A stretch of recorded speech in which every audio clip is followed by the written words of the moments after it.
Мени бүгүн ойлондура турган бул тышкы карыз проблемасы эмес. Кыргызстан борбордук Азияда эле эмес, дүйнөдөгү финансылык борборго айланууга мүмкүнчүлүгү бар. Кыргызстанга бир 100 миллиард сомдон ашык акча ушу банк системасына киргизгенге мүмкүнчүлүк болуп турат да. Бул революция деген сөздүн оңгусунда бул жаңылануу, revolution деген жаңылануу дегенди билдирет да. Ошондуктан бизге мен ойлойм, Кыргыз эли бул сапар экономистти тандаш керек депчи.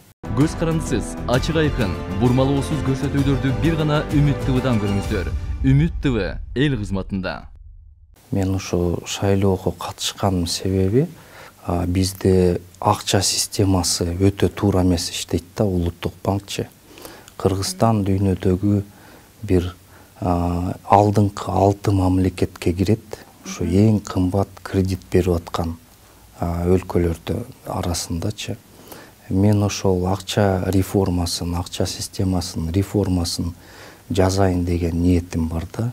Ушу Кыргызстанда стабилдүүлүктү, финансылык стабилдүүлүктү орнотуп, анан ушу ишкерликти мындай каржылоо боюнча өзүнчө ушу программабыз бар да. Бул Кыргызстанга бир 100 миллиард сомдон ашык акча ушу банк системасына киргизгенге мүмкүнчүлүк болуп турат да.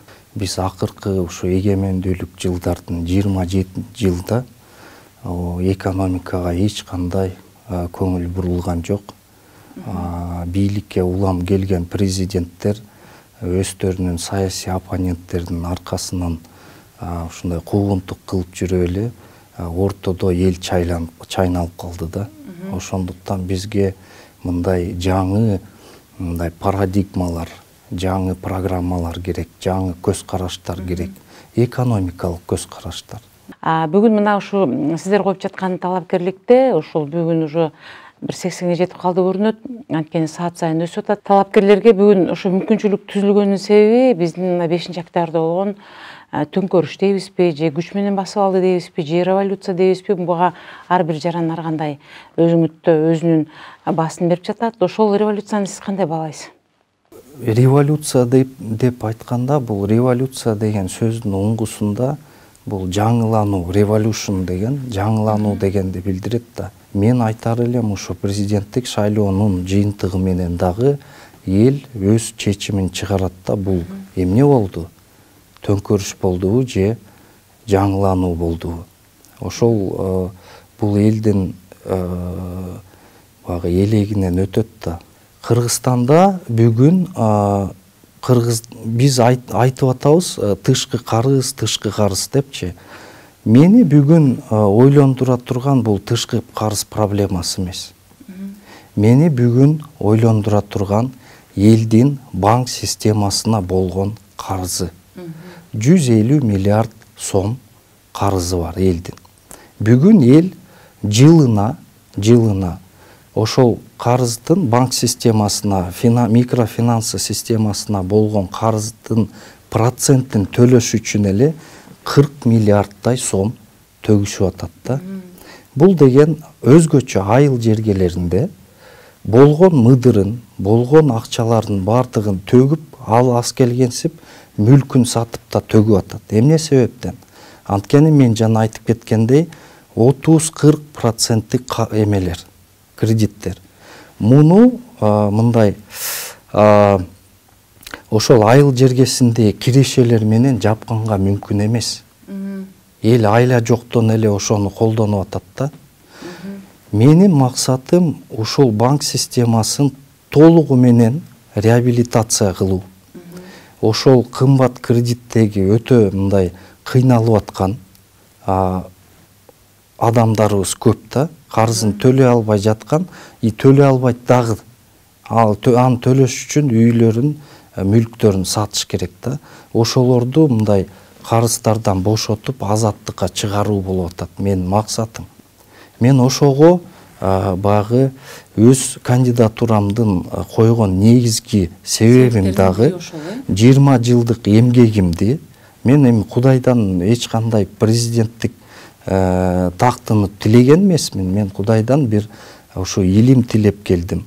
Ошол илимимди 20 жылдык тажрыйбамды ушу элге сунуштап анан жеткирген болсом, анда мен дагы өзүм канааттанган болом да. Мына негизги менин мотивациям бул шайлоодо ушул. Ал эми сиз жогоруда айтып кеткен ушул биздин Кыргызстанга эң керектүү болуп турган экономика жагын бир калыпка салып кетүү жөндөмүңүздө президент болбой туруп эле, же болбосо финанс министри болуп, же болбосо жөнөкөй эле ошол катардагы жаран болуп ишке ашырсаңыз болбойбу, сөз жок президент болуш керекпи? Эми бул шайлоодо эмне үчүн бул программаны ишке ашырыш үчүн мен президент болушум керек? Эмне үчүн мен президенттикти каалап атам? Анткени себеби мындай системалуу бурулуштарды бир гана бийлик башында турган адам жасай алат экен. Кыргызстанга ушу параллелдүү алтын сом валютасын киргизейин деп атабыз да. Бул деген эмнени билдирет? Кыргызстан борбордук Азияда эле эмес, дүйнөдөгү финансылык борборго айланууга мүмкүнчүлүгү бар. Бул деген Кыргызстанда канча деген алтын өндүрүүчү ишканалар бар. Ошол алтын өндүрүүчү ишканалардын алтындарын Кыргызстанга сактап кала турган механизм да. Дүйнөлүк бир финансылык борбор түзүү үчүн. Мына ушул программаларды мен Кудай кааласа биздин шайлоочуларга жеткирген аракет кылып атам. Жакшы экен абдан. Чындыгында эле сиздин сөзүңүздө карет жок. Бүгүн ошол биздин мына болуп жаткан окуялар 30 жылдан бери ошол ордубуздан жакшы жыл албай жатканыбыз негизи эле бизде эң негизги эле биздин ошол айыкпай аткан оорубуз бул финансылык жана экономикалык жетишпей жаткандыгыбыз, социалдык жактан элдердин муктаж болуп жаткандыгы, биздин бир топ эле эми айтканга даже оозуң барбайт, пайыз элдерибиз жакырчылык менен жашап жаткандыгы. Ал эми бүгүнкү күндөгү абалыбыз биздин абдан бир эч кандай эч жака колубузду да бутубузду да суна албаган бир туңгуйукка кептелип калганыбыз болуп жатат. Сиздин планыңыз абдан жакшы экен. Бирок бул жерде бир нерсе бар. Сиз ушул президенттикке талапкерлигиңизди коюп жатып, ушу мени эл түшүнүп шайлайт деп, канча эл ушу мени көтөрүп кете алат деп өзүңүзгө ишенесиз? Негизи мен өзүм эмес, мен 20 жылдык ошол эмгегиме ишенем. Мен ушул эмгек кыргыз элине бүгүнкү кыйчалыш абалда, кыйналып турган абалда кыргыз элин ушундай оор абалдан чыгарып кеткенине ишенем. Толук ишенем. Мынакей азыр силердин алдыңарда турам, журт сурап турам. Ушуну колума бергиле дегенде, эгер эл бербесе, колдоп бербесе, анда бул эми элдин чечими да. Элдин талабы ошондой. Ан сезими ошондой болот да. Канчалык бул дагы мен ушул программа менен элди дагы экзаменден өткөрөм да, туугу. Кыргызстанда 2 мамлекеттик банк бар. Азыр 3-өө болуп калды. Бул Айыл банк, РСК, анан Керемет банк. Менин негизги программамда ушул 3 банкты бириктирип бир мамлекеттик банк түзүү. Жана ушул банк аркылуу биз пайызы жок эле кредиттерди берсек болот да. Элдерге. Комиссия менен эле. Ал комиссия деген ошол банктын кызматкерлерине айлыгына, арендасына баарына жеткен эле пайыз алса жетиштүү болот. Экинчиден, мен жанагы айтып аткан валюталык башкаруу системасына өтсөк, Кыргызстанда кредиттин проценттери автоматтык түрдө түшөт. 10%га чейин эле болуп калат да. Бул рыноктун шартында, анткени себеби биздин сом долларга бир курс менен байланат да. Бул 10 жылда дагы, 5 жылда дагы, 10 жылда, 20 жылда бир курс менен тура берет. Мисалы, мындай система жана мен айтып өткөн 5 араб мамлекеттеринде 71 жылы орногон ушу валюталык башкаруу системасы. 50 жыл болду.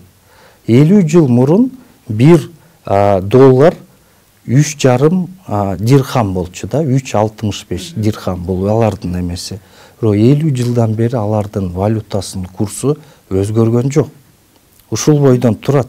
Арабтардын мээсине да келбейт да, валюта девальвация болушу мүмкүн экен.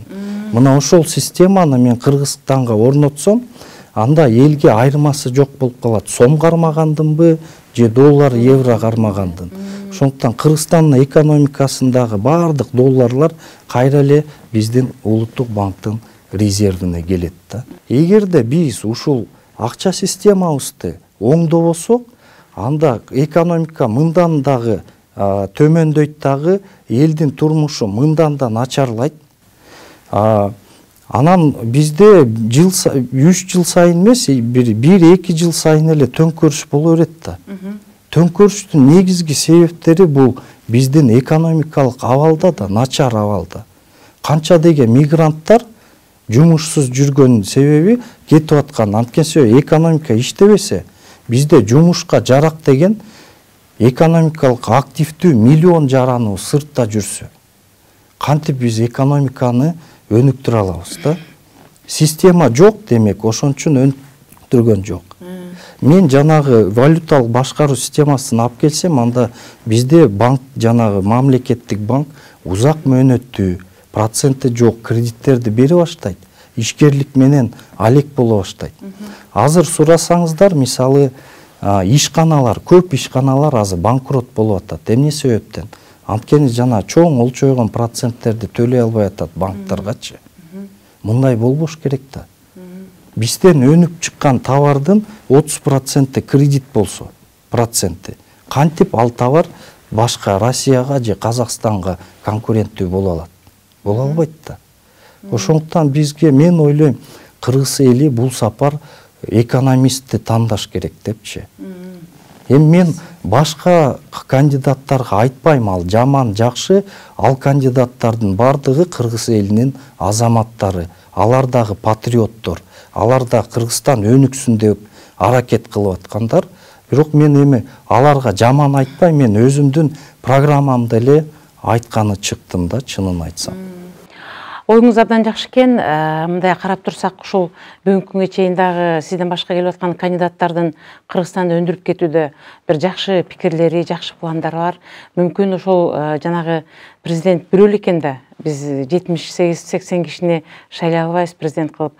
Мүмкүн баары бир ыкка келип, баары бир ойлорун ортого салып, арасынан бир Кыргызстанды өндүрүп кете турган кишини шайлап, анан калгандары жардам берсе, мүмкүн чындыгында эле мамлекет өзү өнүгүп кетет. Көз карандысыз, ачык айкын, бурмалоосуз көрсөтүүлөрдү бир гана Үмүт ТВдан көрүңүздөр.